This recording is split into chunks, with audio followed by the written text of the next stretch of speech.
meu povo lindo! Ótimo dia para todos os irmãos e irmãs aqui presentes no 7º dia do Retiro Digital. Vamos que vamos! Hoje a parada tá com a energia lá para cima. Vamos que vamos, galerinha, vamos que vamos. Estamos chegando no 7º dia, no momento onde nós concluímos a primeira parte de 3 desse Retiro Digital. Muita gratidão pela presença de cada um de vocês dentro dessa jornada, dentro de todo esse trabalho que nós estamos fazendo em conjunto. Somos uma corrente extremamente poderosa nesse momento aqui dentro das mídias digitais. E, cara, que alegria, né? Que alegria, muito bom tudo isso que está acontecendo. Uma energia tremenda vem nascendo nos nossos corações a partir desse contato que nós temos criado. E de fato é uma corrente, né? Uma corrente muito poderosa e que a partir dessa união, a grande possibilidade que existe é que a energia do divino desça sobre nós, desça sobre essa corrente e nós em união possamos compartilhar desse caudal energético e espiritual que tem descido sobre nós aqui durante esses 7 dias, né? Muita energia espiritual, é abundância, uma abundância tremenda. E vamos que vamos, estamos ativando a nossa verdadeira identidade em unidade com o Pai Celestial, com a Mãe Celestial. Muita gratidão mesmo, é um transbordo, né? Acho que nesse ponto vocês já começam a entender muito do que eu venho falando nessa semana sobre preenchimento e transbordo, né? Eu já não estou me aguentando aqui, cara, é muita energia dentro de mim. E é muito louco, né? Porque vai ter momentos onde vai ser muito difícil de sustentar todo o processo e ao mesmo tempo vai ter momentos onde você não vai se aguentar de tanto êxtase, de tanta plenitude que preenche o nosso coração. E aí vai ficar impossível, as pessoas vão olhar para você e vai falar assim: nossa, mas você tá insuportável, cara. Insuportável. E aí você vai falar: graças a Deus, cara, graças a Deus. Isso quer dizer o quê? Que você não consegue mais dar contenção para a minha energia. Eu estou insuportável. Se você é um ser suportável, quer dizer que você está dentro de uma caixinha, você está dentro de um limite, né? Então, o que você realmente, meu desejo para você no dia de hoje é que você se torne insuportável. E esse é exatamente o tema da nossa aula de hoje, né? Eu quero que você se torne insuportável, cara. Insuportável. Ninguém vai te suportar, ninguém vai te colocar limite. E esse, de fato, é o tema, né? Hoje nós entraremos no 7º dia e o nome dessa aula de hoje é A Arte de Ser Você Mesmo, né? Quando você assumir a sua verdadeira identidade e toda essa potência de ser você mesmo, você vai ser insuportável. Tá bem? Então, de fato, comece a transbordar, né, toda essa energia que você tem dentro de você para que ninguém te dê suporte, cara, para que você seja insuportável. Então, coloca aí, coloca aí nos comentários: eu sou insuportável. Não é nem eu estou, viu? Eu sou, cara. Nós não estaremos mais, estaremos como diz, é uma coisa que tem a possibilidade de mudar, né? Então nós não voltaremos mais para a escravidão. A partir de agora, o 7º dia, nós não voltaremos mais para a escravidão. Então nós somos insuportáveis, cara, tá bem? Nada vai dar suporte. Todo suporte que começar a sustentar aquilo já vai cair por terra, porque nós vamos crescer tanto, cara, que a gente vai ser insuportável. Não vai ter nada nessa terra que vai dar suporte pra gente, porque não viveremos mais para a escravidão, viveremos para a liberdade, assim como Jesus desceu nessa terra e desceu para nos trazer liberdade, tá bem? Pega uma aguinha pra mim, nós não? Bom, vamos lá, coloca aí: eu sou insuportável. E aí você tem que ser condizente com a sua insuportabilidade, se é que existe essa palavra, tá bem? Então, a partir de agora, cara, 7º dia, né? Que você se torne insuportável e comece a encher o saco das pessoas ao seu redor. Encher o saco mesmo. E não de propósito, tá? Não que você vai conscientemente ficar enchendo o saco das pessoas, mas vai ser inevitável. Porque você tem tanta energia dentro de você. Você tem tanta potencialidade dentro de você, você está tão preenchido do amor do divino e dessa liberdade para a qual você nasceu, que não vai ter como. Simplesmente pelo próprio ato de você respirar do lado das pessoas, elas vão sentir essa potência que você tem e elas vão falar: meu Deus, eu não te aguento, cara. E você vai rir, porque aqui é transbordo, né? Ontem nós falamos sobre as portas do yoga, né? Na aula de ontem à noite nós estávamos tratando sobre contemplação, contemplação e ativação do chakra Ajna, né? Do Ajna Chakra. E nós falamos muito sobre essa questão de você acessar o teu verdadeiro estado, aquilo que é a tua profundidade. E nós falamos sobre as fases do Ashtanga Yoga, né? O Yoga das 8 portas de Patanjali.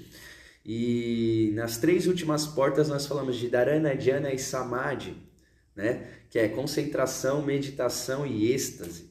E o que é o êxtase, a não ser essa disruptura de você não conseguir mais dar contenção para aquilo que você é, né? Não conseguir dar contenção para isso. E o que significa essa parada? Você tá experimentando tanto o êxtase da sua coligação com o divino que não tem como você não transbordar, não emitir essa fragrância do divino na vida das outras pessoas, porque por onde você passar, as pessoas vão sentir esse toque, vão sentir esse mover de Deus que vem a partir de você. E Jesus ele falava, né, que a nossa luz ela foi feita para ser manifestada, né? Ela foi feita para ser manifestada e não para ser escondida, certo? Então é muito importante que você perceba isso, tá bem? A tua luz ela precisa ser manifesta, tá? E não é por imposição, perceba isso, tá? Não é por imposição, é por transbordo, é inevitável. Você não precisa impor nada para ninguém, você não precisa ficar sendo a pessoa discursiva, tá? Você precisa se preencher para transbordar, tá bem? Gi, essa aí é a tia Dai.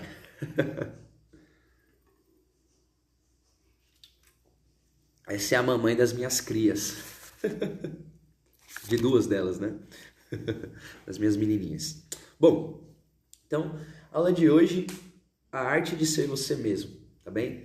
Isso é extremamente importante. Deixa eu tirar essa blusa aqui que deu até um calorão aqui, cara. Falando de êxtase, de transbordo, né? É quase impossível não sentir a energia, cara. Não sentir a potência, né? Calor tremendo. Vamos que vamos. A arte de ser você mesmo. O que é ser você mesmo? É ser autêntico, né? E quando a gente fala sobre autenticidade, as pessoas logo pensam: é isso aí, eu tenho que meter a boca mesmo, eu tenho que falar porque eu sou assim mesmo e não sei o que. Não tem nada a ver com isso, meu amado, minha amada. Nada a ver. Autenticidade não tem como você ser aquela pessoa: eu falo mesmo. Eu sou assim ignorante, ou eu sou assim calminho. Não, você não é nada disso, tá? Tudo isso que você puder definir através da sua boca que você é mentira. Nada pode te definir, tá bem? Tudo que você pensar sobre si mesmo, tudo que você falar sobre si mesmo, não passa de uma mentira deslavada, cara. Então você tem que começar a entender isso, tá bem? Ser você mesmo, ser um ser autêntico, não tem a ver com as tuas ideias a seu próprio respeito.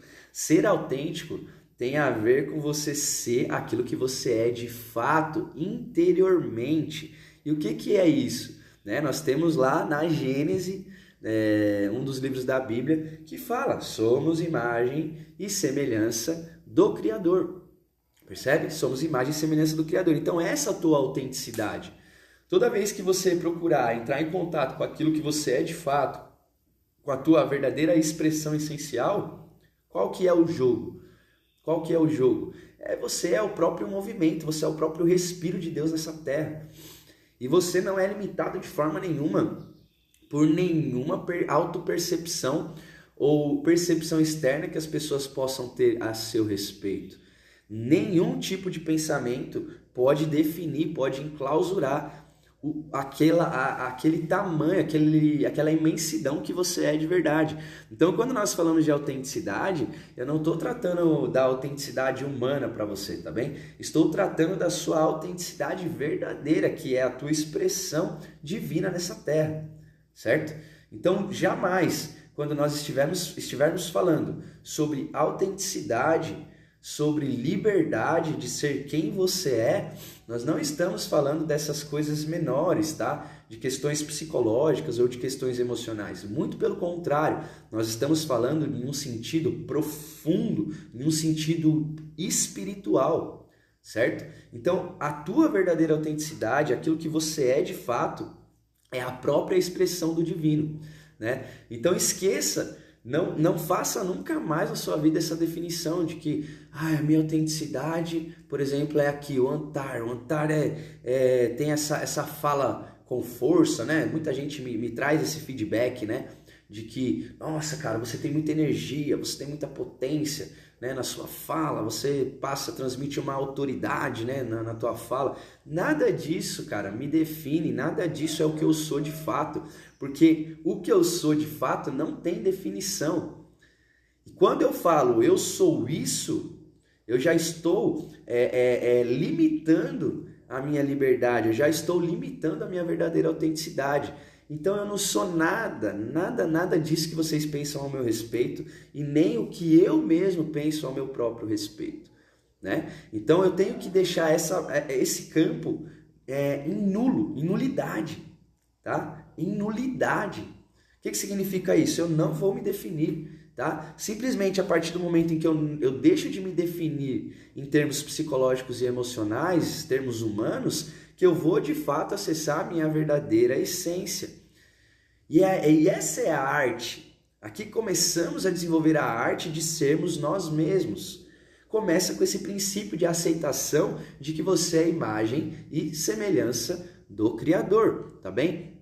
Então, nesse momento aqui, dentro de todo esse trajeto que nós estamos fazendo dentro do Retiro Digital, e acessando o 7º dia, acessando a 7ª ativação, porque hoje nós vamos trabalhar aqui na ativação do Sahasrara Chakra, do Chakra da Coroa, que é o ponto mais alto da sua energia espiritual, a verdadeira conexão que você tem com o alto, ela é feita a partir desse Chakra da Coroa, do topo da sua cabeça.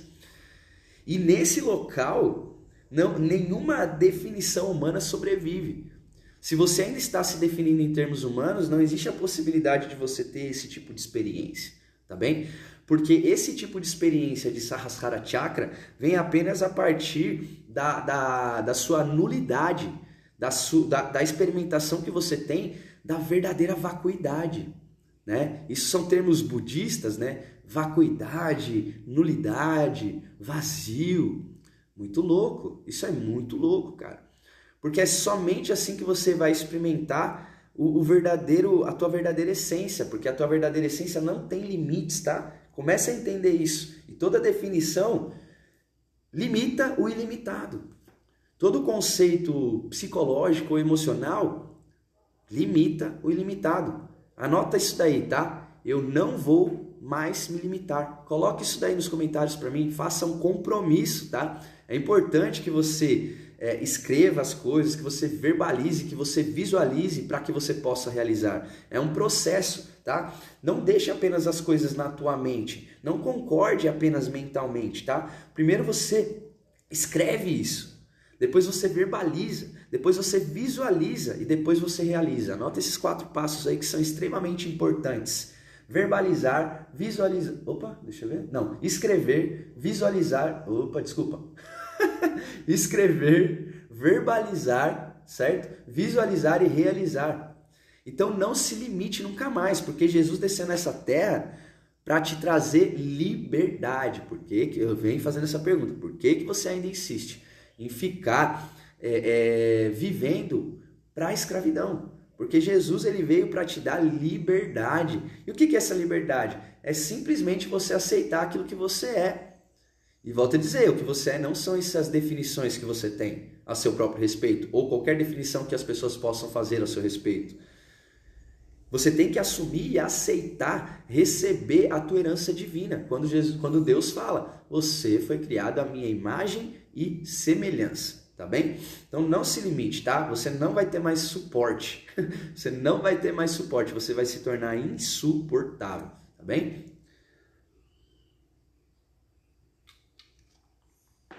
Bom, antes de entrarmos aí um pouco mais profundamente em todos esses pontos, manda aí a dedada no coração até criar calo e depois clica no aviãozinho aí até sangrar o dedinho, tá bem? A gente tem que dar um pouco de energia para isso. Convida a galera aí que tá perdida pelo Instagram, vendo quem tá comendo o quê, quem tá indo para onde, quem tá comendo quem, né?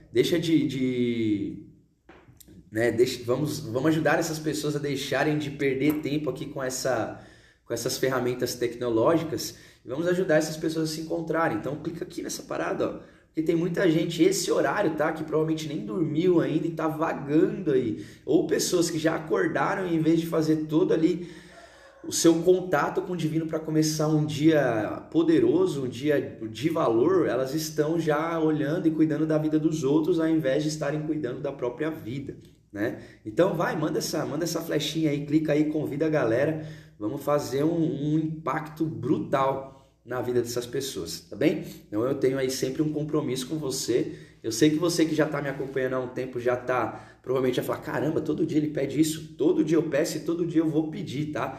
Você que já está me acompanhando aqui, teu compromisso, tua obrigação, tá? Vou até te dar como uma obrigação, que na verdade não é obrigação, tá? Mas tô te dando esse compromisso aqui, que você não precisa nem esperar eu falar, tá? Você já vai chegando. Quando você chegar em uma aula minha, você já vai metendo o dedo no like no YouTube, metendo o dedo no coração aqui no Instagram, compartilhando isso nos teus grupos de WhatsApp, compartilhando aqui dentro do Instagram, na tua lista de pessoas que você segue. Já vai fazendo isso, não espere eu pedir não, tá? Isso aí mostra que você está vivendo a sua verdadeira autenticidade, você já encontrou o seu lugar e já assumiu o seu posto. Tá bem? Exatamente, faz parte de ser insuportável. Então eu quero que você seja insuportável todo dia. Todo dia você vai mandar essa parada para aquelas pessoas que você tem carinho, tá? Todo dia. Aí a pessoa vai falar, nossa, cara, eu não aguento mais aquele loirão lá, o tal do Antar, você fica me mandando todo dia, aquele galegão lá. É isso aí, sabe por que eu tô mandando? Porque eu sou insuportável. Eu sou insuportável. E se você não tá gostando, cara, ou você pega o teu caminho na estrada e mete o pé, ou você vai entrar nisso aqui de uma vez por todas, porque eu tô vivendo essa vida aqui nessa terra, cara. Eu tô vivendo aqui essa vida nessa terra para transbordar o Espírito do Divino, assim como Jesus me ensinou. Nossa luz foi feita para ser colocada em cima da cômoda, né? À vista de todas as pessoas, para que as pessoas vendo aquela luz brilhando nos nossos corações, elas glorifiquem a Deus e sejam inspiradas a também buscarem aquela luz, a também manifestarem essa luz. É por isso que você precisa e tem obrigação, isso sim é uma obrigação, tá? Isso é um compromisso, de transbordar, de mostrar a sua luz, de expressar isso, tá bem? Você não pode guardar isso para você, você não pode colocar isso embaixo da cama, embaixo do tapete. Você precisa manifestar essa parada, porque a partir do momento em que você manifesta isso, as pessoas vão olhar que é possível sim, na nossa vida humana, com todos os nossos defeitos e dificuldades, a gente expressar o amor de Deus em movimento, tá bem? E aí elas vão se inspirar. Isso não vem, né? O fato de você expressar a tua luz e viver uma missão de transbordo não tem a ver com você, não tem a ver comigo, tem a ver com as pessoas perceberem o movimento de Deus, né? Nesse mundo, nessa terra, tá bem? Então tem a ver com elas perceberem que é possível.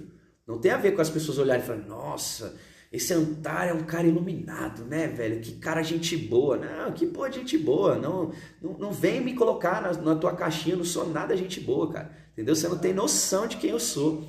Nem eu tenho noção de quem eu sou, entende? Porque não tem definição, cara. Não tem definição. A partir do momento em que eu digo, eu sei quem eu sou, você já passou a ser um mentiroso do cacete, porque você não tem ideia de quem você é, tá bem? E a partir do momento que você coloca esse rótulo, você perdeu o contato com o que você é de fato. E é muito louco porque dentro do esoterismo, dentro das linhas ocultistas, né? Dentro das linhas místicas, é muito conhecida a seguinte frase, né? Que as pessoas, Deus, né? Deus ele é aquele sobre o qual nada pode ser dito. Ele é o inominável, ele é o inefável, ele é o incognoscível. O que significa incognoscível, né? Vem do cognitivo, né? Quando alguma coisa é cognoscível, é que eu posso conhecer aquilo, eu posso compreender aquilo. Então, se algo para mim é cognoscível, quer dizer que a minha parte cognitiva consegue assimilar aquilo. Agora, a partir do momento que algo é incognoscível, aquilo não tem nenhuma possibilidade de ser conhecido. Olha que doideira que eu estou te falando, cara. E Deus, na definição esotérica ocultista, ele é incognoscível. Você não pode nem chamar ele de Deus, porque quando você fala Deus, né? E por isso que é falado, ele é aquilo, né? É muito louco. O nome de Deus dentro do esoterismo é aquilo, aquilo sobre o qual nada pode ser dito, né? E mesmo quando você fala, ai, Deus, essa palavra ela traz uma carga tão falsa, ela traz uma carga de definições sobre o que é isso que é incognoscível, que você já se perde, você já desconecta dessa verdadeira potência. Certo? Eu não estou falando que você não pode falar Deus. Nos nossos termos mentais, a gente tem todo o direito de falar dentro desses termos que explicam um pouco para a nossa mente o que é isso, tá? Mas não tem a ilusão de que isso é tudo. Isso daí é toda a definição que você pode dar acerca da sua mente, né? A partir da sua mente para Deus, você já está limitando ele. E o que significa isso, tá? Se você é Deus em movimento, você também está se limitando, tá bem? Então jamais coloque esse limite. A partir do momento em que você consegue sentir o êxtase, entrar em um estado profundo de samadhi, você nunca mais, cara, vai ter a possibilidade de colocar uma definição em quem você é, porque você é Deus, tá? Você é esse ser sobre o qual nada pode ser dito. Isso não diz respeito apenas a alguma coisa longe de você, distante de você, muito pelo contrário. Você e isso é a mesma coisa. Então, é muito louco, né? Às vezes as pessoas falam assim, eu e o universo somos um. Não. Na própria frase você já está saindo, sabe? Você já está se colocando como uma coisa à parte disso. Eu e Deus somos um. Não, meu amado, não.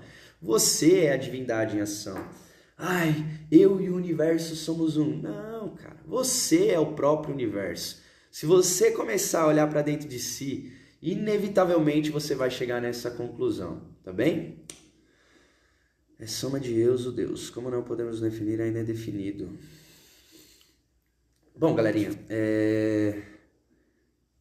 então, o que é ser autêntico, tá? É você ativar a sua liberdade, a liberdade dos filhos de Deus.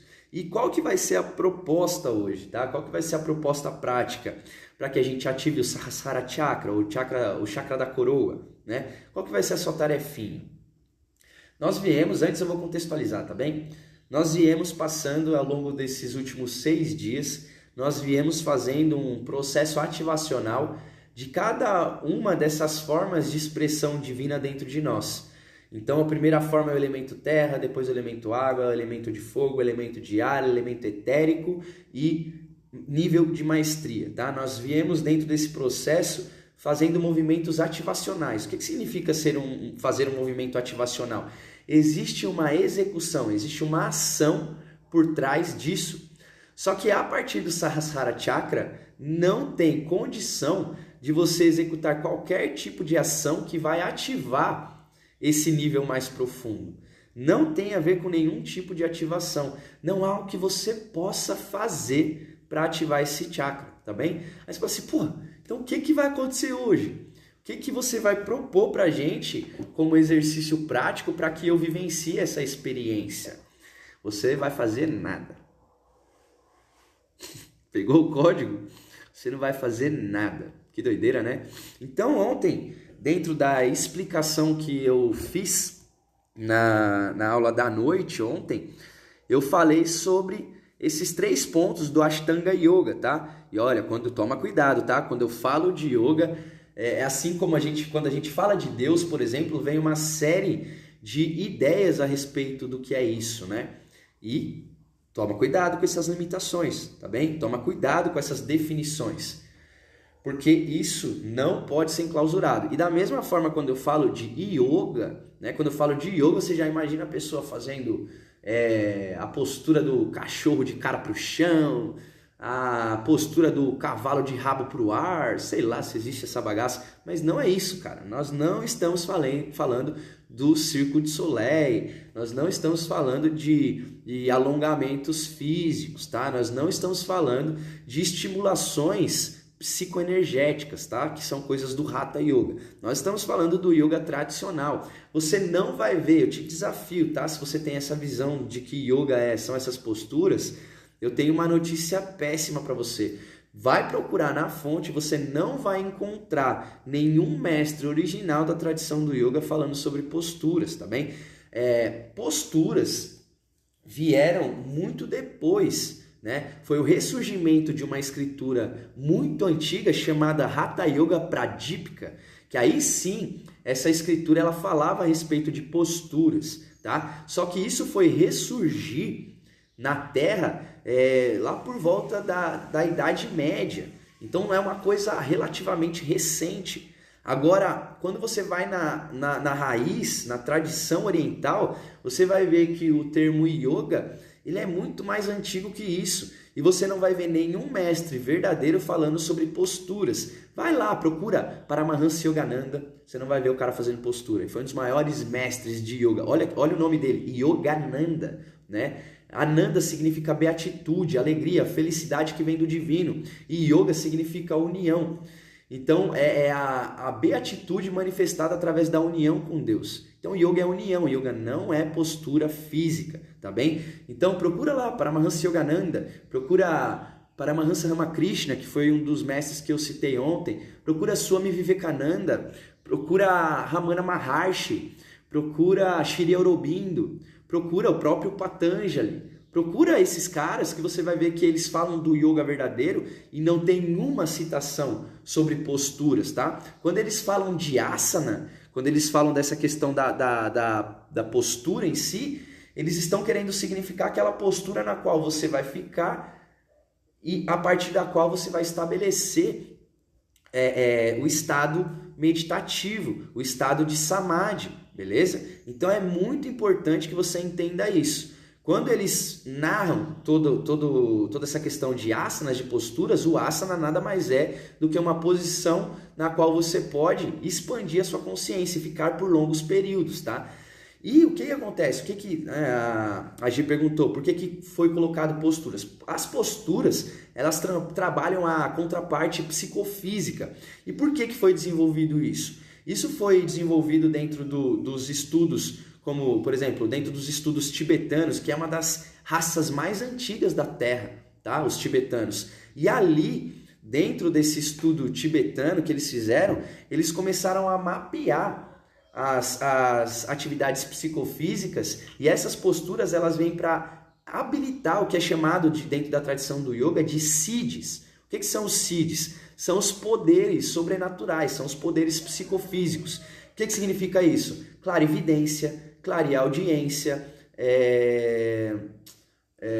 projeção astral, certo? São poderes psicofísicos que existem dentro da nossa constituição humana e que eles aprenderam a mapear e a ativar esses poderes sobrenaturais, que de sobrenaturais não tem nada, na verdade, são poderes naturais da nossa constituição humana. Então, essas posturas psicofísicas são extremamente perigosas, cara. Extremamente perigosas. Por quê? Isso foi criado para ser usado, tá? Essas posturas, elas foram criadas para serem usadas dentro de um determinado contexto, certo? Qual contexto esse? Dentro de monastérios, dentro de determinadas linhas de desenvolvimento.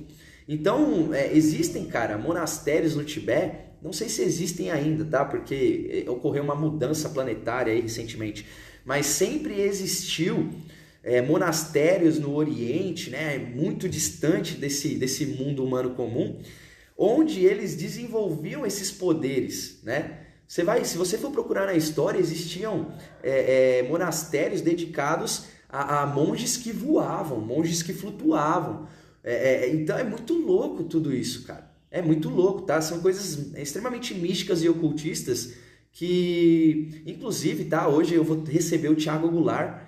É um dos caras mais bruxos, cara, que você vai ter contato nesse Brasil, velho. Eu te garanto isso. E eu tenho certeza, a gente não combinou muito bem o que a gente vai aprofundar. Nós vamos falar sobre a sadhana espiritual tântrica.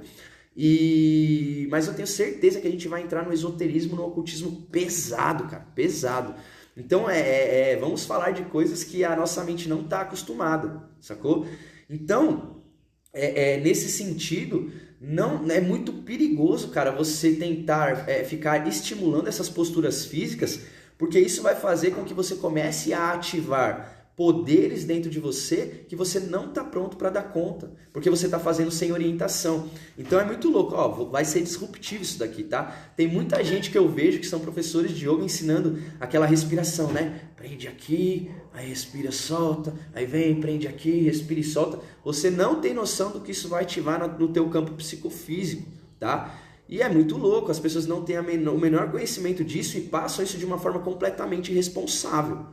Completamente irresponsável. Porque nessa época, e dentro do contexto que essas técnicas foram desenvolvidas, isso tinha um acompanhamento de um mestre, tá? Então tinha pessoas dentro do monastério que, a partir da própria tendência natural deles, os mestres reconheciam aquela tendência e olhando para isso falavam assim, ó, você vai desenvolver a clarividência, tá? Você vai ser aquela pessoa que vai desenvolver esse poder de visão, de se conectar com aquilo que é invisível, com outros planos. E ali, dentro daquele grupo, aquela pessoa tinha aquela missão, aquela tarefa de ter a clarividência, de estar em contato visual com os outros planos. E aí o mestre acompanhava o desenvolvimento dele através de asanas, através de bandas, através de uma série de técnicas que o Hatha Yoga ensina e dentro de um contexto de desenvolvimento. Só que hoje, cara, não tem mais isso, entende? Exatamente, Gi, como o caminho iniciático. Tinha um acompanhamento de um mestre, tinha um contexto, sacou? Só que hoje isso está totalmente conturbado, não existe mais um contexto. Então as pessoas vão lá no YouTube, aprendem um pranayama e começam a fazer o pranayama como se fosse a coisa mais comum do mundo, né? Tipo, para superar a depressão, pranayamas para superar a depressão, pranayamas para superar a ansiedade. Você tá maluco, cara. Para de fazer isso com a sua vida, velho. Você tá ativando coisas que você não vai dar conta. E aí você vai estar lá e começa a fazer um pranayama, fica fazendo um pranayama por alguns meses e do nada você começa a ver vulto, você começa a ouvir vozes. Você não vai dar conta, cara. Você não vai dar conta. Entendeu? Toma cuidado com essa parada. E é pesado, né? É pesado. Tem, cara, pouquíssimas pessoas que eu conheço têm esse tipo de conhecimento, tá? E tem que ficar muito atento. Então eu sempre, assim, na maioria das vezes que eu tô conversando sobre esse tema, eu busco ser extremamente disruptivo. Extremamente disruptivo, porque isso vai ativar coisas dentro de você, cara, que você não vai dar conta, velho. Você não vai dar conta. Então presta atenção no que você está fazendo. Presta atenção, muito atenção no que você está fazendo. Deixa eu ver aqui o que o Henrique falou. Na época que a gente estava fazendo esse exercício sem acompanhamento, eu passei a sentir uma quebra no meu ritmo cardíaco durante o dia.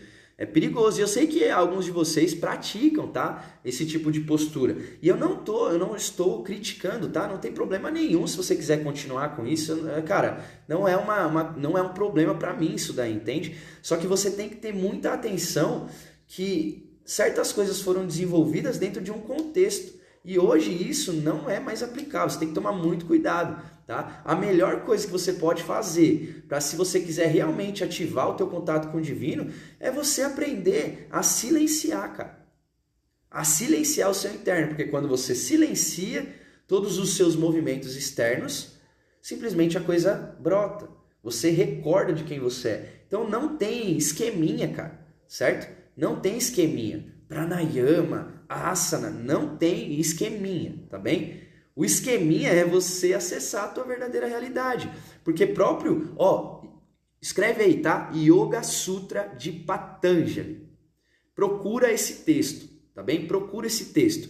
Lá nesse texto, no Sutras de Patanjali, são 3 livros, tá? É bem curto, são frases pequenas, extremamente profundas, né? Dentro da tradição oriental são chamadas de aforismos, que tem praticamente, tá? Não é o mesmo significado, mas praticamente o mesmo significado do que Jesus chamava de parábola.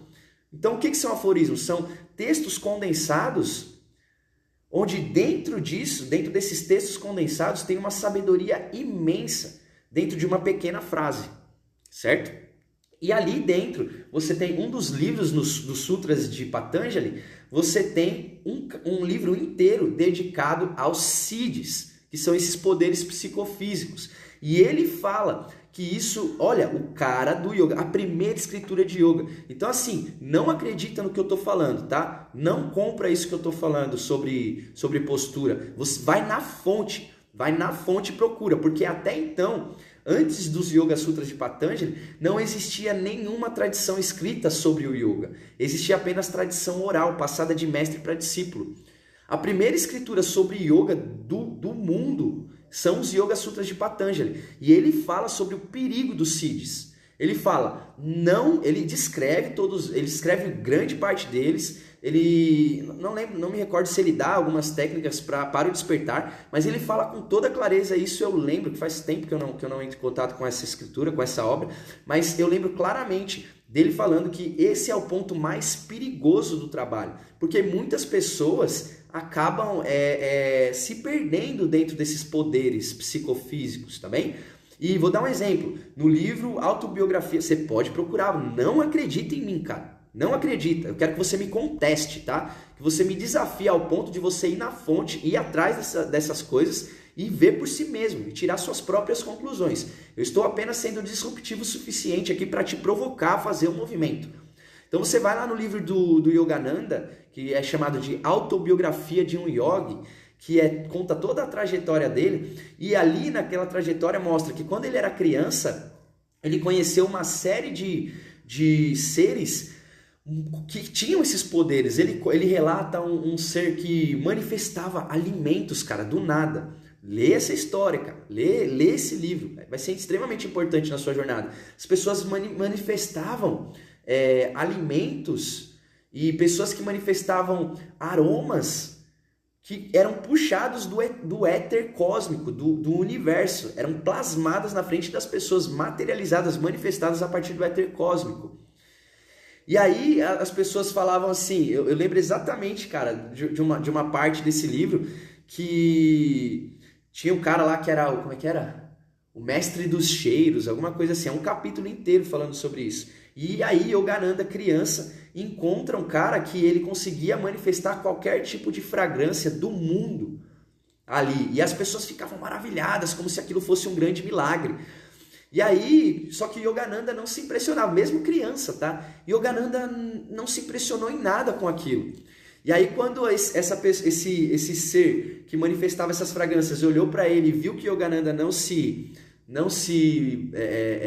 importava de fato com aquilo, não se impressionava com aquilo, ele pegou e virou assim, nossa, pequeno, mas você não teria vontade de ter um poder como esse? Ser abençoado dessa forma? E Yogananda mandou na lata dele falando assim, ué, mas isso vai me aproximar mais de Deus?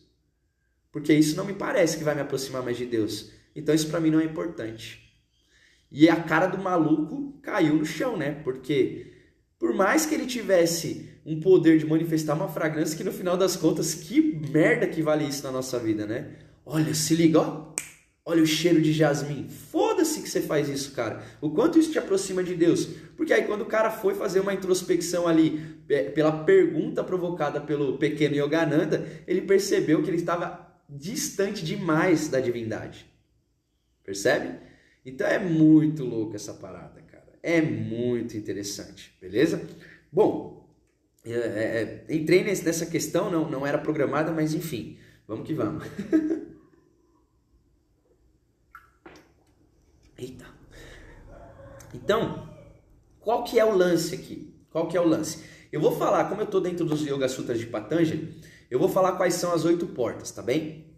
As 8 portas do Ashtanga Yoga dos Sutras de Patanjali.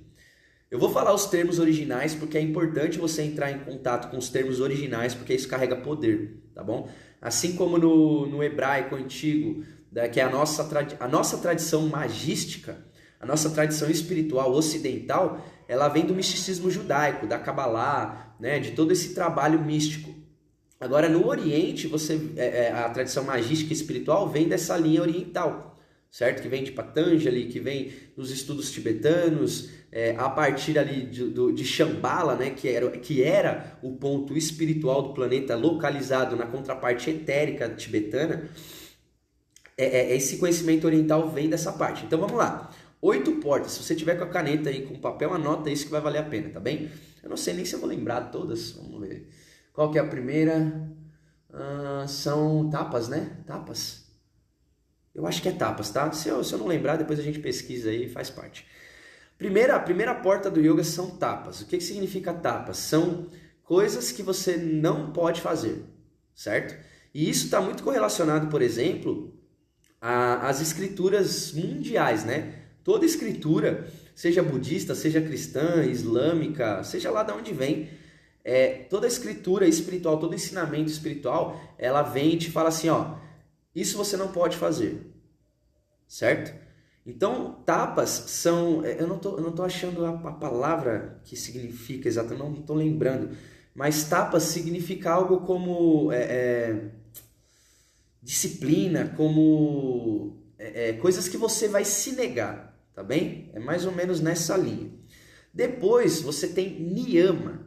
Niyama significa observância, tá bem? Aquelas coisas que você deve fazer.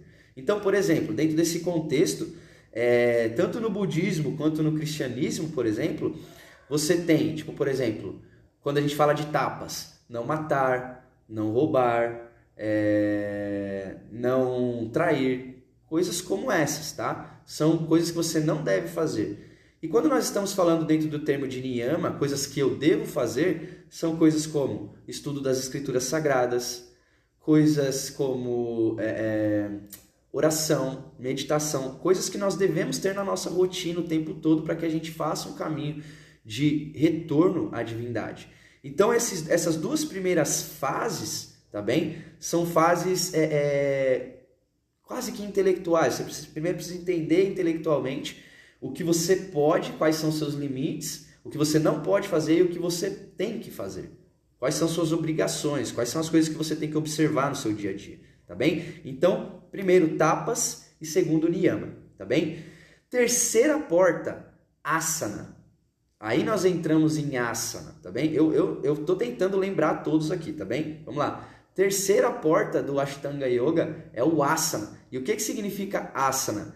Significa postura, tá? A postura na qual você vai conseguir ficar quieto o suficiente para que os próximos níveis, as próximas portas do yoga possam ser acessadas. Lembrando, yoga significa união.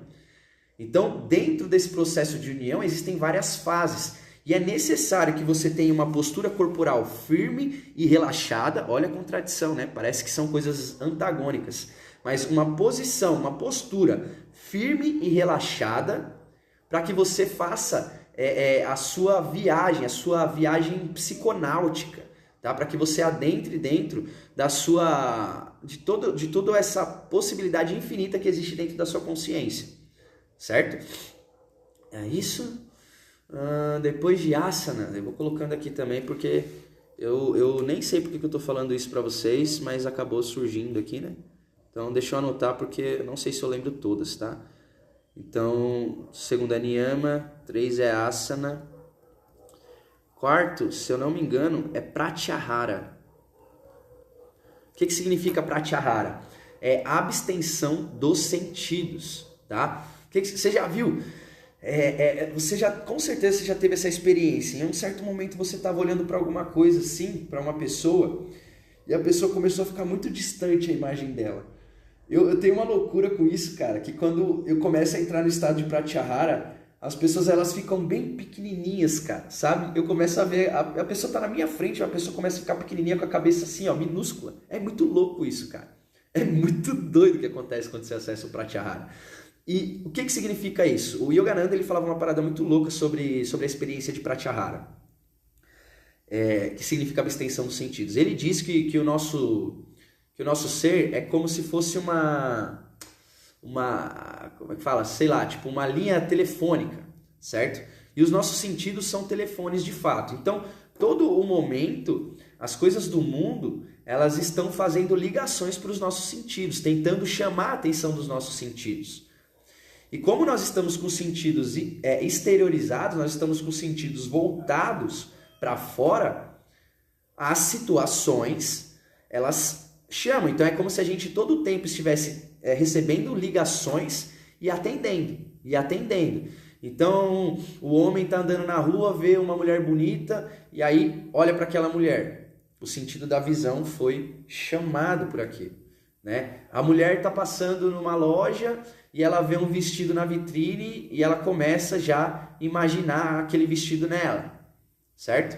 Então os sentidos estão sendo solicitados o tempo todo por situações externas. E você constantemente vai atendendo essas ligações, vai atendendo essas solicitações através dos seus sentidos, vai colocando a sua energia nisso. E o que acontece? Você começa a vazar, sua energia começa a ir para fora.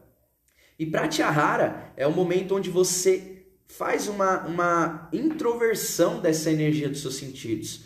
Então você desliga, tá? Lembrando, você entrou no asana, você está em postura, e aí você desliga a tua percepção externa. Os teus sentidos, ao invés de estarem sendo solicitados para fora, eles começam a introverter a sua energia e jogar ela para dentro. Percebe? Então o que acontece? Como que você vai saber que você está em estado de Pratyahara? Você não vai ouvir as coisas externas. E é muito louco, isso acontece muito na ayahuasca. Chega em certos momentos em que você sabe que tem uma música acontecendo, você sabe que tem pessoas ao seu redor, mas você não consegue ouvir essas pessoas, você não consegue ver essas pessoas, você não consegue nem sentir essas pessoas, porque os seus sentidos eles estão tão para dentro, tão introvertidos, que você acessou a tua profundidade, você começou a entrar para dentro de si, e aí você perde a percepção externa, certo? Isso que significa Pratyahara, que é a abstenção dos sentidos. Você tira eles de externo e você joga eles para o seu interno. Você introverte essa energia. Tá bem? Vamos lá. Meu Deus, eu acho que eu esqueci algum aqui, viu? Ô, Dai. Dai. Ela não tá me ouvindo, cara. Daiane. Me ajuda aqui. Pesquisa aí. Faz uma pesquisa aí pra mim no Google. Então vem aqui, por favor. Tô aqui! Coloca aí no Google aí pra mim. Procura quais são as 8 portas do yoga, porque eu tô esquecendo de alguma aqui que eu não tô lembrando. E aí eu explico pra vocês, tá bem? Bom, a próxima porta, depois de Pratyahara, é Dharana. O que é Dharana? Dharana é concentração. Então, a partir do momento em que eu desligo a minha conexão com o mundo externo através da introversão dos meus sentidos, eu começo a gerar concentração, a gerar Dharana. Perfeito? 8 portas do... Aqui. Segura aí, meninada. Eu já confirmo aqui para vocês qual que é. Peço desculpa por isso, porque não estava programada essa fala aqui, tá bem? Simplesmente... a parada aconteceu. Vamos lá, vamos ver aqui. Aqui, niyamas, asanas. O pranayama, né? Claro, desculpa. Então, antes de Pratyahara, vamos voltar, tá? Primeiro é tapas, o que eu não posso fazer. O segundo é niyamas, o que eu devo fazer. O terceiro é asana, que é a minha postura de prática. O quarto é pranayama, tá? Antes de Pratyahara é pranayama. O que é pranayama? Né? E aí quando a gente entra, vamos lá, pranayama, prana, é o ato de você fazer a tua energia, de você transformar a energia cósmica em energia interna. Então a partir do prana ocorre essa transformação, eu puxo a energia do cosmos, e a gente estava falando até com a G esses dias, eu puxo a energia do cosmos, que é o éter cósmico, eu puxo essa energia através do prana, que está ligado à nossa respiração, e transformo isso em energia de Kundalini, que é, eu transformo essa energia etérica em energia de Kundalini através da assimilação do prana. O que é a assimilação do prana? O prana é a energia que vem junto com a nossa respiração. Então é o meio termo entre éter e Kundalini, porque Kundalini é a energia espiritual dentro de nós, no microcosmo. Éter é a energia cósmica no macrocósmico, tá? No gigante, quando ela está solta, certo? E o prana é esse momento de transformação. Então pranayama, e quando a gente fala de yama, nós estamos falando sobre controle. Yama significa, de uma certa perspectiva, significa controle. O que nós estamos fazendo aqui? Eu estou falando de exercícios de respiração, como a gente fala, né? Quando a gente fala de pranayama, as pessoas já pensam tampa aqui, faz o bástrica, né? Não, eu não estou falando desse tipo de respiração. Pranayama, no sentido original, nada mais é do que um ritmo natural de respiração. Então, pranayama nada mais é do que você fazer isso aqui, ó.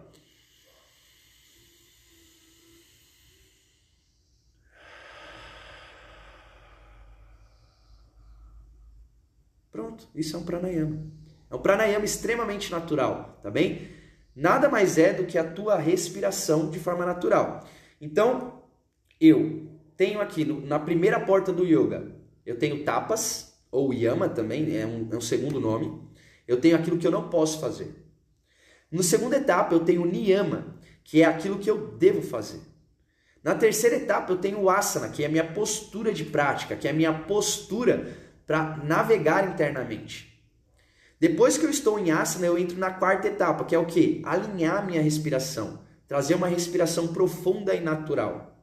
Depois eu tenho a quinta etapa, que é pratyahara. Eu tiro os meus sentidos do externo, eu desligo esses telefones das solicitações externas e introverto essa energia. Coloco tudo que eu jogo de energia para fora que fica vazando, coloco para dentro. Isso vai dar um calorão, cara. Isso dá um calorão tremendo, tá? Eu acredito que vocês dentro do Retiro Digital já começaram a experienciar esse tipo de calor. A perceber que você não está tão concentrado nas coisas externas e você está mais perceptivo sobre tudo que acontece internamente. Então esse é o quinto passo, pratyahara, tá bem? Introversão dos sentidos. E aí sim, quando eu desligo o meu contato com o externo, quando eu paro de vazar a minha energia para fora, eu tenho a possibilidade de entrar no sexto passo, que é dharana, concentração. Então eu começo a ficar concentrado internamente. E o que significa concentração nesse sentido? Significa que eu tô lendo um livro por 20 minutos porque eu consegui ficar ali 20 minutos lendo o livro, eu fiquei concentrado? Não é essa concentração limitada que nós conhecemos hoje. Dharana, no seu sentido verdadeiro, concentração na questão da prática espiritual, significa que apenas um objeto vai existir e vai brilhar dentro da sua mente. Então eu tenho, por exemplo, existe uma prática muito conhecida da Kabbalah, que é a concentração na chama de uma vela. Vocês já viram essa técnica? Aí tá, que a fome tá apertando, esse jejum tá bravo, hein? Vamos lá, tomar uma aguinha aqui.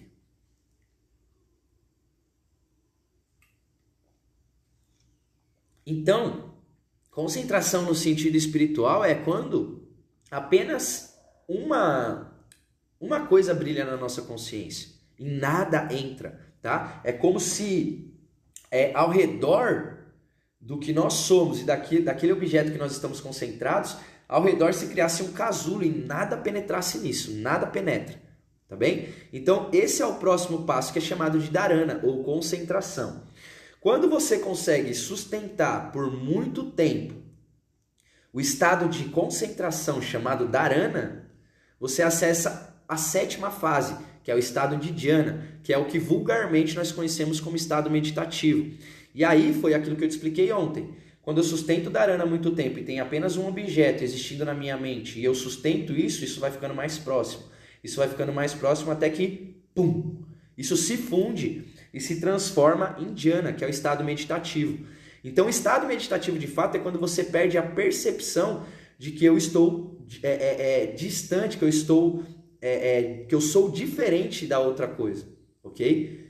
Então, eu perco essa percepção de diferenciação entre mim e o universo. Isso é o estado meditativo verdadeiro. E quando eu sustento esse estado meditativo verdadeiro, que eu perco essa percepção de dualidade e sustento isso por um grande período de tempo, eu tenho a possibilidade de acessar a última porta, que é o estado mais alto, que é chamado de Samadhi, certo? E dentro do Samadhi existem duas possibilidades, tá? Isso aqui é pesado que eu vou te falar, tá? São possibilidades que a maioria das pessoas não estão conscientes. E existem dois níveis de Samadhi. Primeiro você tem o Sabikalpa Samadhi, que é o que é chamado de êxtase condicional. E depois você tem o Nirvikalpa Samadhi, que é um estado de êxtase incondicional. Nesse estado de Nirvikalpa Samadhi, os mestres que atingem esse estado, eles entram num estado de morte corporal e saem disso com a maior naturalidade possível. E se você ler o livro Autobiografia de Yogi, do Yogananda, você vai ver vários relatos, tá? Toda a linhagem de mestres do Yogananda, inclusive ele, inclusive alguns que vieram depois dele, eles tinham a capacidade de entrar no Nirvikalpa Samadhi a hora que quisessem. Quando eles entravam nesse estado de Nirvikalpa Samadhi, o coração deles para. Eles entram em algo que é chamado de estado de animação suspensa. É como se eles estivessem mortos, né? E ali no relato que eu contei para vocês ontem na aula da noite sobre Paramahansa Ramakrishna, quando ele entrava nesse estado de Nirvikalpa Samadhi, ele se tornava tão imóvel como um morto de fato, com o coração em estado de animação suspensa, que os animais começavam a vir para cima dele, cara. E usar ele como se fosse uma árvore, porque aquele ser humano deixava de existir. Percebe? É muito louco. E o que é o Samadhi em si? É o estado de êxtase profundo. Quando você sustentou dhyana por um longo período de tempo, que é esse estado de não diferenciação, a potência do divino, que é êxtase, que é beatitude sem fim, Ananda, como é chamado, ela começa a borbulhar em você, e aí você se torna incontido. Uma vez, num processo de ayahuasca, eu tive a oportunidade, por algum motivo, seja lá qual for, de ver a criação do universo, de como o universo foi criado. Então Deus, ele estava lá, né? Se é que a gente pode chamar isso de Deus também. Deus, ele estava lá no absoluto, certo? Ele estava lá, sozinho. Sei lá onde, né? A gente não sabe o que era isso, não tem como definir. Mas ele estava lá. E ele tinha tanto... Ele é o amor, né? E era tanto amor pulsando dentro dele que ele simplesmente não se conteve. E ele transbordou todo esse êxtase. Ele transbordou todo esse amor que dormia dentro dele. E esse transbordo, tá? Ele era tão preenchido, tão pleno, que esse transbordo criou o universo. Sacou? E o êxtase é exatamente isso. É você experimentar na totalidade esse transbordo do divino, que na verdade é você. E quando você entra em Samadhi, você reconhece que isso é o que você é de fato. Percebe? E como que eu entro em Samadhi? O que eu tenho que fazer para entrar em Samadhi? Nada. Você tem que entrar no estado de vacuidade. Então, essa vai ser o ponto alto do nosso retiro e vai ser a coisa mais louca, porque a gente veio fazendo uma série de ações para trabalhar e ativar todos esses níveis que nós temos de consciência. Mas quando você chega aqui para você fazer a passagem do Ajna Chakra para o Sahasrara Chakra, você não tem que fazer nada. Você tem que apenas ficar. Nada. Vacuidade, nulidade. Acessar de fato a arte de não fazer nada. Então, quando você entrar num profundo estado de nulidade, você manifestou aquilo que eu te prometi no começo da aula. Você vai começar a entender qual que é a arte de ser você mesmo. Quando você se tornar um nada, você vai acessar a tua verdadeira autenticidade. Pesado, hein? Pesado. Faz sentido para vocês, amados? Coloca aí um comentário para eu saber se está fazendo sentido ou está muito louco essa aula, né? E aí, o que eu quero que você faça? Nesse sentido, para demonstrar o seu estado de nulidade. Porque quando você entra num estado de nulidade, o que pode te incomodar se você não é nada? Certo? O que você vai ter como limitação na sua vida se você não é nada? Qual a limitação da sua vida se você não é nada? Não existe limitação, você vai atuar na vida com total liberdade. E isso é verdadeira autenticidade. Então eu vou deixar uma proposta prática para você aqui, tá bem? Você vai fazer uma ação muito disruptiva hoje. O que significa isso? Faça alguma coisa que vai ser chocante para as pessoas, certo? Faça alguma coisa que vai ser chocante para as pessoas. Por quê? Por que você tem que fazer algo que é chocante para as pessoas? Porque enquanto você estiver preocupado com o que as pessoas pensam, você não vai ter acessado esse estado de nulidade, esse estado de vacuidade que vai te identificar com a tua verdadeira identidade divina. Se você estiver em contato com a sua verdadeira identidade divina, você não vai se preocupar com o que as pessoas pensam ao seu respeito. E para que você prove de fato que você está buscando isso, você tem que ter uma ação disruptiva. Tá bem? Uma ação que vai ser realmente chocante para as pessoas ao seu redor. E aí você pensa aí no que você vai fazer, tá bom? Eu, pessoalmente, eu vou repostar uma foto que eu tinha postado recentemente, que é uma foto onde eu estou com a bunda de fora. E a pessoa vai falar assim, o que tem a ver, cara? Você vai postar uma bunda pelada no seu Instagram para falar que você é disruptivo? Vou, cara. Vou. Para mostrar para vocês que eu tô cagando e andando porque as pessoas pensam de mim, cara. E isso vem por quê? Porque a minha identidade não é derivada do que as pessoas acham ao meu respeito. A minha verdadeira identidade tem a ver com a minha experiência e o meu fato, o meu contato real com isso que é divino dentro de mim. Então eu estou literalmente cagando e andando para o que as pessoas pensam ao meu respeito. Entende? Então hoje, assim como você, eu tenho essa proposta de ter um ato completamente disruptivo. Porque enquanto eu me incomodo com a opinião alheia, enquanto eu tiro a minha identidade a partir do que as pessoas falam ao meu respeito, isso só demonstra o quanto eu estou totalmente desligado da minha verdadeira identidade, do meu verdadeiro contato com Deus. Percebe? Agora, quando eu tenho capacidade suficiente de fazer um movimento disruptivo, aí, da onde vem isso? As pessoas que fazem movimentos disruptivos, elas estão totalmente em contato com a verdadeira identidade delas. Por isso que eu falo, hoje você vai aprender a arte de ser você mesmo. Mas isso não é derivado de uma ação humana. Isso é derivado de um contato real. Então eu me conecto com a minha verdadeira identidade e a partir disso eu começo a ter uma ação no mundo que ela é disruptiva. E por que eu falo disruptivo? Olha para todos os mestres, cara. 95% dos mestres que encarnaram nessa terra foram completamente disruptivos, foram considerados loucos, foram assassinados, foram perseguidos, sofreram um cacete nessa terra, cara. Por quê? Eles não estavam nem aí, cara, para o que as pessoas pensavam a respeito deles. E aí você vai falar assim, nossa, mas o que tem a ver a nudez, né, e tudo mais? E aí eu vou te falar uma parada muito interessante, cara. Lê esse livro, Autobiografia de um Yogi, tá? Você precisa ler esse material. É um livro de, acho que 600, 700 páginas, é gigante, mas vale a pena, cara. Porque ali você tem muitos relatos de grandes mestres, e no Oriente tinha muito isso, né? Aqui no Ocidente a gente é todo condicionado, nós temos várias brisas na cabeça, né?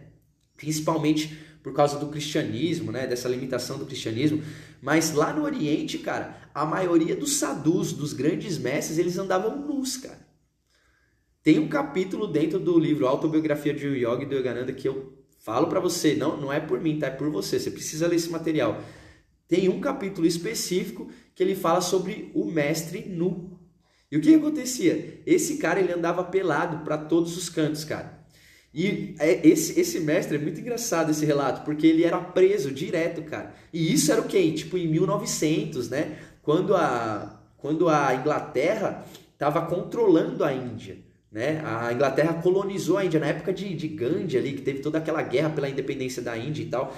E naquela época, esse mestre, ele andava nu, cara. E assim, é um exemplo de vários que tem, tá? Mas ele andava nu ali, imagina os ingleses, né? Todos condicionados, cristãos, andando de terno, aqueles chapeuzinho de Charlie Chaplin e os caralho a quatro. E imagina o choque que os caras não ficavam. E o que eles faziam? Eles prendiam esse mestre direto. E aí, do nada, o cara estava preso. E existem alguns relatos no Evangelho de Jesus que falam sobre isso, sobre os próprios discípulos e apóstolos, que eles eram presos e do nada os caras apareciam andando na rua. E esse mestre é muito louco. Tipo, os caras prendiam ele dentro da cela, deixavam ele lá, peladão, e do nada mestre aparecia andando na rua de novo. O mestre aparecia em cima do telhado, peladão, como se nada tivesse acontecido. Que doideira da porra, velho. O cara saía, o cara desmaterializava o corpo dele e materializava em outro lugar. Eu sei que isso pra você é chocante, cara. Você vai falar, mano, que porra é essa? Dragon Ball? Quando eu li o livro do Autobiografia de um Yogi, eu olhava e falava, caraca, velho, Dragon Ball Z então não era mentira não, cara. Né? Esses desenhos que a gente assiste, essas paradas absurdas que a gente ouve de relato místico e tudo mais, cara, isso é muito real, velho. E hoje, quando a gente estuda sobre física quântica, por exemplo, a gente consegue entender como que essas coisas acontecem, né? E por que eu estou te falando isso? Porque isso era uma coisa muito natural para o ser humano. E esses caras, eles eram extremamente disruptivos. Uma pessoa que está em contato com a tua verdadeira essência, que experimentou o estado de êxtase, ele jamais vai ser limitado por qualquer convenção humana. O mestre, ele tem atitudes que vão ser completamente fora do eixo. Porque quando você pensa num mestre iluminado, você acha que ele vai ter ações que cabem dentro da sua caixinha, né? Você fala assim, o mestre iluminado ele tem que ser assim, ele tem que ser assado, ele tem que fazer isso, ele tem que fazer aquilo, porque você tem uma concepção do que é ser iluminado, mas você não tem ideia do que é ser iluminado. Você não tem ideia do que é ter um contato verdadeiro com Deus. Nós não temos. E a partir desse momento que nós não temos, nós olhamos e achamos que um Buda tem que ser assim, tem que ser assado. E um Buda, um Cristo, é um ser disruptivo. Ele não está aqui para se encaixar dentro dos seus padrões, ele está aqui para quebrar todos os padrões. É muito diferente. Faz sentido para vocês? Deixa eu ver aqui. Então é transparente, a fofoca não pega. Exato. Mas quando sai desse estado, começa a me afinar com o coração dessa gente. Exatamente. Só te incomoda porque você está no estado de ego, né? E é natural, tá? Também não estou falando que a gente não tem que se incomodar. Nós estamos na nossa fase humana também. Mas a partir desse momento que existe um contato samádico, um contato com o verdadeiro êxtase, a coisa muda de jogo e você está literalmente cagando e andando, tá bem? Para o que a pessoa está pensando, beleza? Vou postar uma foto fumando baseado. Vai lá, irmão. Manda brasa. Se isso é disruptivo para você, manda ver. Hoje, com certeza, minha família vai pedir minha interdição. Glória a Deus, irmão. Isso está me mostrando que você está extremamente disruptivo, certo? Vamos chocar essa galera. A Gi não sabe o que vai fazer, o Leandro também não. Acho que vou perguntar como eles me veem e mostrar que não. Vê aí o que vocês sentem, mas seja disruptivo, tá bom? Seja disruptivo. Choque as pessoas, porque isso vai mostrar, vai dar uma mensagem para o seu cérebro que aquilo que você pensa ao seu próprio respeito não vem mais da opinião dos outros, mas vem a partir do seu verdadeiro contato com Deus, tá bem? Então vamos lá. Vamos fazer uma amarração aqui dentro de tudo que a gente fez até agora, tá? Então nós temos o processo de purificação e preparação dentro do retiro digital, que equivale ao quê? Despertar antes do sol, que são as tarefinhas que vocês têm, tá bem? Despertar antes do sol, tomar banho gelado, fazer o seu contato através da oração e sustentar um jejum até as 12 horas. Isso aqui são parâmetros de preparação, de purificação. E aí você vem para o estado de ativação, que você tem mais 6 tarefas. Primeiro, ground para ativação do elemento terra, dança para ativação do elemento água, haka para ativação do elemento fogo, anahata chakra, a meditação do coração para ativação do elemento ar, giberishi para ativação do elemento éter, contemplação para ativação do ajna chakra. E nesse momento, quando você está ali na contemplação, porque a contemplação é de olho aberto, né? Você vai contemplar, ou que seja de olho fechado, mas você vai estar visualizando, né? Contemplando internamente alguma coisa. O que é o estado de vacuidade? É você soltar, não existe mais nenhum movimento, porque até na contemplação, tá? Existe o quê? Um olho aberto, você visualizando, você fazendo um movimento. É muito mais sutil? Com certeza, mas ainda é um movimento. Agora, para você experienciar o Sahasrara Chakra, para você sair desse ponto de consciência e passar para o estado de consciência mais profundo, não há o que você possa fazer. Então você tem que entrar no estado de vacuidade, de nulidade. Você tem que desaparecer. E foi o que eu falei numa frase em uma dessas aulas, que eu até postei essa frase no meu Instagram. Quando o pequeno se afasta, o grande se aproxima.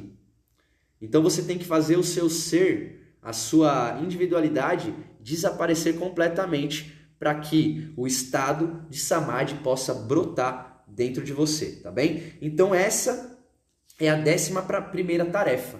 Você entrar no estado de vacuidade, tá bem? Você entrar no estado de vacuidade. E como não temos como comprovar qualquer coisa como essa, tá bem? Você vai ter que executar uma ação para provar, beleza? Que você está buscando pelo menos esse contato. E qual que é isso? Fazer uma ação disruptiva.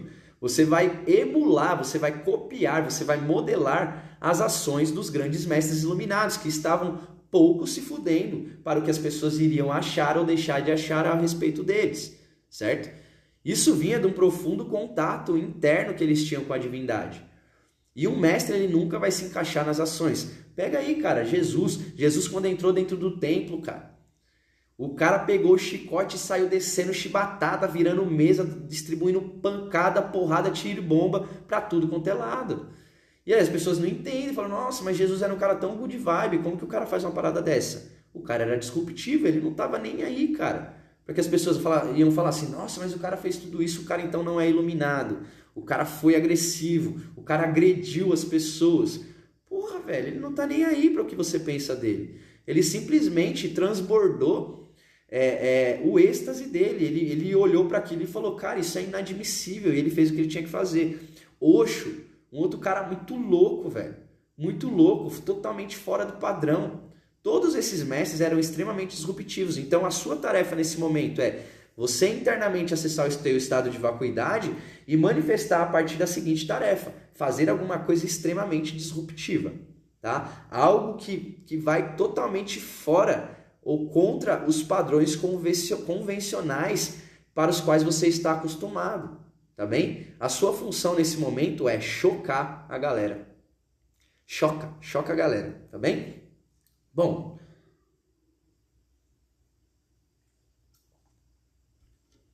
então nesse momento você tem a 11ª tarefa, né? Chegamos no 7º dia e você tem a 11ª tarefa. Empilhamos aí 11 tarefas no nosso dia. Olha o quanto você está crescendo, olha o quanto você está mostrando para o divino que você está na busca dele.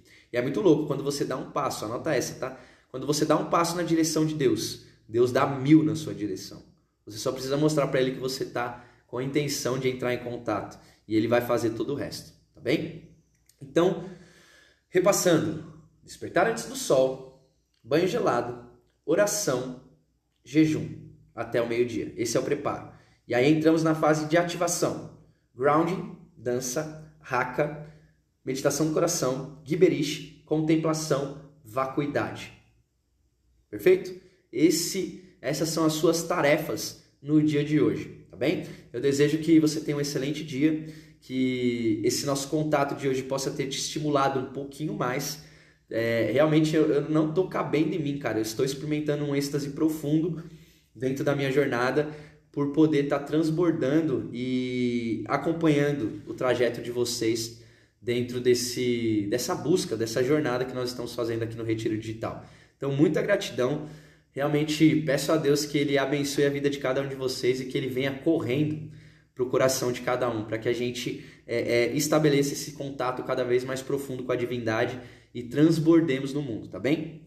Então, finalizo essa aula por aqui, te deixando um convite que hoje, às 12h12, estarei ao vivo com o Thiago Goulart, um dos maiores conhecedores sobre o Tantra original, sobre o Tantra Yoga matriarcal, sobre a magística antiga tibetana, e o papo hoje vai ser pesado. Pode ter certeza que, assim, como eu disse, nós não combinamos nada, mas eu tenho certeza que tanto pelo meu contato com esoterismo e ocultismo, assim como ele, eu não tenho como falar o contrário. O cara, ele é bem mais avançado do que eu nesses termos, e eu não tenho dúvida de que vai surgir muita questão esotérica, muita questão ocultista. Então, se você tem interesse por esse tipo de assunto e quer aprofundar ainda mais dentro dessa jornada, esteja presente aqui às 12h12, porque o Thiago Goulart é um cara incrível e a gente vai ter uma oportunidade de ter uma troca muito poderosa. E às 21 horas, como de praxe, eu retorno aqui para vocês para concluir, para aprofundar um pouco mais esse tema de hoje e concluir o 7º dia do nosso retiro